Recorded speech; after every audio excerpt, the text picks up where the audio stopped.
이 경유계약이나 수수료 부당 지급에 대해서 금감원의 검사가 나왔다든지 대리점의 준법에 민원이 제기됐다든지 뭐 기타 민원 제기 등으로 좀 난처한 경우가 있습니다. 이럴 때 어떻게 해야 되냐, 사실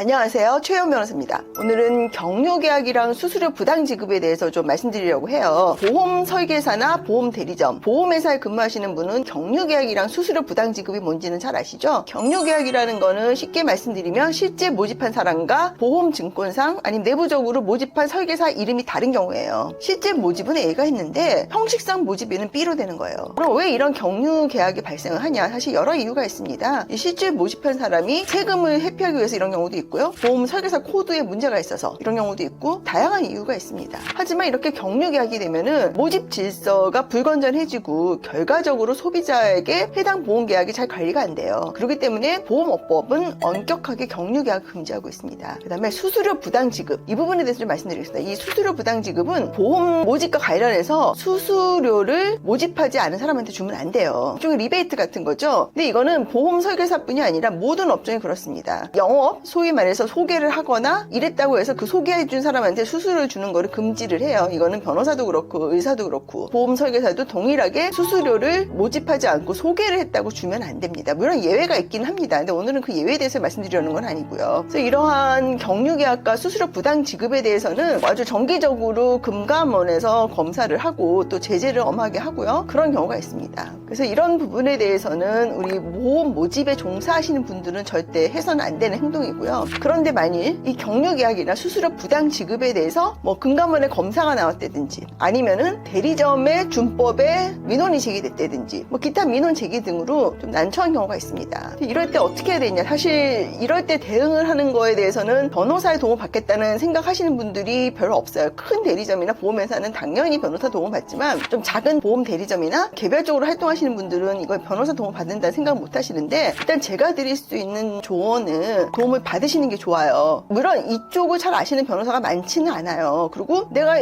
예컨대 경유계약을 한 게 확실한데 도움 받는다고 달라지겠냐, 이렇게 의심을 품으시는데 달라집니다. 예컨대 뭐 6개월 영업정지 나올 게 3개월로 줄어들 수도 있고 또 결과가 좋을 수도 있어요. 변호사는 어떤 역할을 하냐면 이러한 사실관계를 좀 정확히 정리를 하고요. 금감원도 그렇고 내부 감사도 그렇고 사실관계 자체도 정확하지 않은 경우가 있어요. 사실관계를 정확히 정리하고 어떤 부분까지는 법 위반 사항이 아니고 어떤 부분은 법 위반 사항인지 이 부분을 정확히 정리를 할 수가 있습니다. 전문가라면. 그리고 여기에 대한 법 규정은 어떻고 관련 법에 대한 관련 판례가 있는지, 그리고 특히 이와 같이 경유계약과 수수료 부당 지급은 가태료 이러한 침입적 처분이 있거든요. 침입적 처분에 대해서는 확대 해석을 하면 안 됩니다. 경유계약만 설명을 드리면요, 내가 누군가랑 같이 가서 나의 지인이 나한테 보험 관련 고객을 소개를 해줘가지고 같이 모집을 간 거예요. 근데 나한테 이 소개를 해주신 분은 설계사 코드가 없기 때문에 모집을 할 수가 없어요. 그렇기 때문에 내가 모집을 한 게 맞고 실제로도 내가 상품을 설명을 했습니다. 그런데 같이 갔다는 이유만으로 이거는 그 같이 간 사람이 모집한 거고 당신은 모집한 게 아니니까 경유계약 아니냐, 이렇게 또 민원이 들어오는 경우도 있더라고요. 저는 봤습니다. 그럴 때 왜 내가 경유계약이 아닌지를 법리적으로 설명하는 게 중요해요. 우리 보험업법은 모집이라는 거를 되게 넓게 해석을 합니다. 그래서 소개해준 사람이 같이 갔다 그래서 그 사람이 모집을 한 게 아니라 내가 상품을 설명하고 특정 개인에 맞는 특정 상품을 설명하면 그게 모집이에요.